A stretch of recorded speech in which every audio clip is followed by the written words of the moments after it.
مجرا ہوا. یہ کیا چیز ہے؟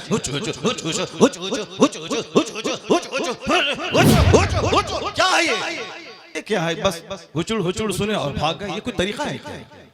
یہ کوئی طریقہ ہے کیا؟ یہی نعت ہو گئی کیا؟ نہیں، میں اس سے بری ہوں. میں قطعاً کبھی نہیں پسند کرتا ہوں اس طرح کی نعت خانی کو. جو کچھ ہوا غلط غلط غلط ہوا. کیا ہوا جی؟ بیٹھ جاؤ تم وہاں پہ. بیٹھو ننگے سر بیٹھ. کیا کرنے آیا تم؟ بیٹھو تم وہاں پہ. کہیں گے بریلیوں کا جلسہ یہ ہوتا ہے. بریلیوں کا جلسہ یہی ہوتا ہے. کیا چیز ہے؟ کیا یہ نعت خوانی ہے؟ یہ ہچڑ کا نام نعت خوانی ہے؟ کیا کیا تم نے؟ سنیت کو بدنام کیا، بریلویت کو بدنام کیا، مسلک اعلیٰ حضرت کو بدنام کیا. رات کے کتنے بج رہے ہیں؟ 2:10. تم صرف قوالی سننے آئے تھے؟ وہی جو دن رات تم موبائل میں سنتے ہو وہی سننے کے لیے آئے تھے؟ اسی کا نام جلسہ ہے، اسی کا نام کانفرنس ہے، اسی کا نام سیرت کا جلسہ ہے. وہ تو ہم پھنس گئے مجمع میں، ہم بیٹھ گئے. مفتی زبیر صاحب بھی پھنس گئے جو مجمع میں بیٹھ گئے. ہم اپنی برأت کا اظہار کرتے ہیں جو کچھ ہوا. مفتی صاحب قبلہ بھی اپنی برأت کا اظہار کرتے ہیں تاکہ کل مت بولنا کہ مناظر اہل سنت قاضی سیمانچل بیٹھے ہوئے تھے، ان کے سامنے مجرا ہو رہا تھا. ہم لوگ اس سے بری ہیں. اگر راستہ ہوتا نکلنے کا تو ہم نکل گئے ہوتے. وہ راستہ نہیں تھا، بھیڑ کی وجہ سے ہم کچل جاتے، اس لیے ہم نہیں نکلے. مفتی صاحب بھی نہیں نکلے. باقی جو کچھ ہوا ہم اس سے بری ہیں. کل مت کہنا کہ مولانا شہریار بیٹھے ہوئے تھے ان کے سامنے مجرا ہوا. یہ کیا چیز ہے؟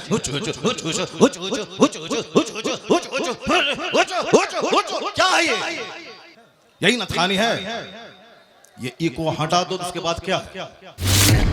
ایکو تم ہٹا دو. میرے مدرسے کا بچہ اس سے اچھی نعت پڑھتا ہے. عربی کالج کا بچہ اس سے اچھی نعت پڑھتا ہے. کیا تمہاری بات سنو؟ بیٹھو تم. بیٹھ جاؤ تم. یہ کیا قوالی کی محفل ہے؟ حضرت قوالی کی محفل ہے. ایسے ذلیل نہیں کیا جاتا. قوالی کی محفل ہے یہ. مفتی صاحب قوالی ہے یہ. قوالی تھی وہ. ایسے ذلیل نہیں. ہلو جب مفتی صاحب کو معلوم تھا کہ شبیر برکاتی آ رہے ہیں تو مفتی صاحب کو آنا ہی نہیں چاہیے تھا. یہاں آنا ہی نہیں چاہیے تھا حضرت آپ کو. ایسے ذلیل نہیں کیا جاتا مفتی صاحب. ایسے ذلیل نہیں کیا جاتا کسی کو. یہ اسلام نہیں ہے. نہیں مفتی صاحب میں بھی جلسہ پڑھ رہا ہوں. ایسے ذلیل ایک مہمان کو اس طرح ذلیل نہیں کیا جاتا ہے.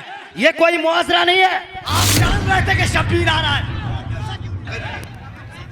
السلام علیکم. یہ جلسہ آپ نے بڑی محنت و کاوش سے دین کی ترقی و بقا اور استحکام کے لیے علماء اہل سنت کو ان کے بیانات کو سننے کے لیے اپنے ایمان کی اصلاح کے لیے آپ نے یہ جلسہ سجایا. اور اگر آپ ہی لوگ یہ سب کام کریں گے، اس طریقے سے افراتفری اور انتشار پیدا کریں گے تو یہ جلسہ مولانا نے سجایا بڑی محنت و کاوش سے. اس جلسے کا کیا ہوگا؟ آپ حضرات علاقے کے ہیں، اپنے علاقے کی عزت کا آپ خیال کیجئے. اور یہ معاملات جو ہیں پہلے کے اور تھے، اب 1 منٹ میں پوری دنیا میں بات پہنچ جاتی ہے. اس لیے میں آپ سے گزارش کروں گا کہ آپ کے علاقے کے بہت بڑے عالم دین مولانا شہریار رضا صاحب بہت بڑے عالم دین ہیں. اور نعت سننا عبادت، نعت لکھنا عبادت، نعت پڑھنا عبادت. لیکن مجھے آپ بتائیے کہ جب تک کہ علماء کی تقریریں آپ نہیں سنیں گے تو یہ کون بتائے گا کہ نعت سننا عبادت ہے، نعت پڑھنا عبادت ہے، نعت لکھنا عبادت ہے؟ علماء کی تقریریں سے ایمان سلامت ہوگا، عقیدہ محفوظ ہوگا. تو علماء کی تقریر سننا پہلے، نعت سننا یہ بعد میں. السلام علیکم. میں مصطفی رضا مصباحی. امید کہ آپ حضرات بخیر و عافیت ہوں گے. بیتی رات ہمارے سیمانچل کٹیہار میں ایک بڑا جلسہ ہوا جس میں کفیل انبر جیسے نقیب، دلبر شاہی اور شبیر برکاتی جیسے شاعر، علامہ شہریار اور مفتی زبیر صاحب قبلہ جیسے بڑے خطیب کو مدعو کیا گیا تھا. یقیناً یہ اسما کے لحاظ سے بہت بڑا جلسہ تھا، مگر اس جلسے کی ایک وائرل ویڈیو نے جو اندر سے پیغام دیا ہے، یہی آج ہندوستان بھر کے جلسوں کی صورت ہے. اسٹیج پر آپ بڑے اور اچھے عالم کی کوئی عزت نہیں رہی. اگر آپ بدتمیز ہیں تو اسٹیج پہ بیٹھیں. اگر آپ بدتمیزی کر پاتے ہیں تو آپ اسٹیج کے مالک ہیں.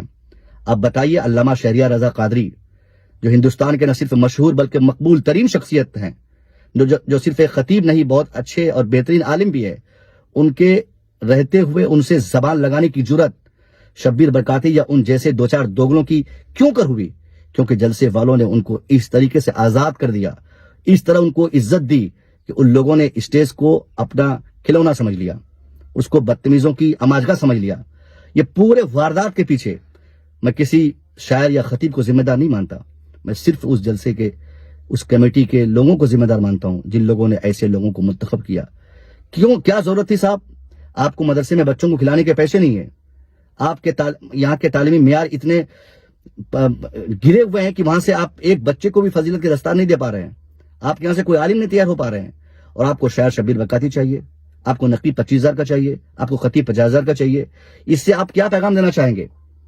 یہ بہت بڑی اور بہت بری بات ہے کہ آج ہمارا اسٹیج اس طریقے سے بدتمیزوں کے چنگل میں چلا گیا ہے. میں تمام علماء سے گزارش کروں گا, علامہ شہریار رضا قادری ہو یا ان جیسے دیگر خطبہ سے, کہ آپ تاریخ نوٹ کرنے سے پہلے آپ جلسے والوں سے اس جلسے کے تمام شعراء خطبہ نقمہ کے نام آپ جان لیں کہ کہیں کسی بدتمیز کے ساتھ آپ کی شرکت تو نہیں ہو رہی ہے, اور ایسے جلسوں کو آپ بائیکاٹ کریں, ایسے جلسوں میں جانے سے آپ پرہیز کریں. میں خود پرہیز کرتا ہوں, میں خود پوچھتا ہوں کہ کس شہر کو آپ مدعو کر رہے ہیں. اور سیمانچل والوں کو, ایسے مدرسے والوں کو چندہ دینا آپ بند کریں. جس مدرسے میں جلسے ہوں اور بالکل فراوانی سے ہو اور کسی بھی تمیز اور تفریق کے بغیر شاعر اور خطیب بلا لیے جاتے ہوں, اس جلسے میں آپ 1 روپیہ بھی چندہ نہ دیں. حرام سمجھیں اس مدرسے میں, اس درسگاہ کے نام پر, اس جلسے کے نام پر آپ چندہ دینا. جس جلسے اور یا جس مدرسے میں آپ کے دیے گئے پیسے کو بلا تفریق شاعروں اور گویوں کے پیچھے لوگ خرچ کرتے ہوں, یہ بہت بری بات ہے. میں بہت جلد سیمانچل کے تمام علماء, خاص طور پہ بائیسی اور کشن گنج اور اتر دیناج پور کے جملہ علماء کرام کو مدعو کر کے بائیسی میں ایک میٹنگ رکھ کر میں اس بات کا اعلان کرنے جا رہا ہوں کہ ہمارے سیمانچل کو ایسے جلسوں سے پاک کیا جائے. اگر جلسے والے بزد ہوں گے ایسے لوگوں کو بلانے پر, تو ایسے جلسوں میں جا کر ہم لوگ ہنگامہ کریں گے, ایسے جلسے والوں کے خلاف FIR کریں گے, ایسے جلسوں کو نہیں ہونے دینے کی بھرپور کوشش کریں گے. میں تمام اہل سیمانچل سے, خاص طور پہ علماء کرام سے گزارش کروں گا کہ آپ حضرات اس مہم میں میرا ساتھ دیں اور ایک متعین تاریخ کر کے آپ اعلان کریں, اور ہم سب جمع ہو کر ایک ایسی تحریک چلائیں جس تحریک کے تناظر میں ہم سیمانچل میں جلسے یا تو ہونے نہ دیں, اور اگر ہوں بھی تو محدود ہوں, اچھے لوگ بلائے جائیں, اچھے شاعر اور خطیب اور نقیب کو مدعو کیا جائے, جس سے پھر ہمارے سیمانچل میں ہمارے اسلاف کے جو زمانے میں جو جلسے ہوتے تھے اسی پیمانے پر ہمارے جلسے پھر پیغامات دنیا کو دیں.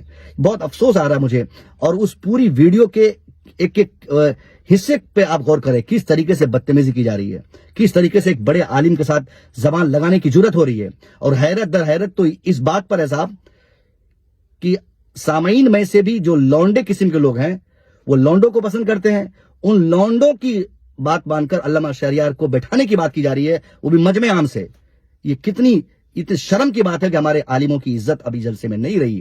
میں گزارش کروں گا تمام سیمانچل کی عوام سے کہ آپ حضرات بیدار ہو جائیں. آپ کا سیمانچل, آپ کا جلسہ, آپ کا مدرسہ, آپ کے ادارے یہ سارے غلط تاثرات دوسروں کو دے رہے ہیں. اگر آپ چاہتے کہ دین اور سنیت کی تبلیغ ہو, مسلک اعلی حضرت کا کام ہو, تو آپ کو جلسوں میں محدود لوگوں کو بلانا ہے جن کا بیک گراؤنڈ صحیح ہو, جن کو آپ بالکل چیک کریں, جو آپ کے جلسے اور آپ کے سماج کے معیار کے مطابق ہوں. ایسے لوگوں کو یا بلائیں. خیر, میں بہت جلد اس کا اعلان کر کے میں پورے سیمانچل والوں کو ایسے لوگوں کو جلسوں میں نہ بلانے کی گزارش کرتا ہوں. باوجود اس کے اگر آپ لوگ بزد ہوں گے, ایسوں کو بلائیں گے, تو ہم پوری ٹیم لے کر آپ کے جلسے میں ہنگامہ کر کے آپ کے جلسے کو خراب کریں گے. یہ ہماری شرعی ذمہ داری ہوگی. وہ جلسہ آپ کا دینی جلسہ نہیں ہے. آپ نے ڈرامہ گاہ بنایا, آپ نے ڈرامہ کے لیے اپنے مجاز کی تفریح کے لیے جلسہ کیا ہے. اور جو جلسے مجاز کی تفریح کے لیے ہو, تفریح قلب کے لیے ہو, اس جلسے کو روکنا بحیثیت عالم ہماری ذمہ داری ہے. السلام علیکم.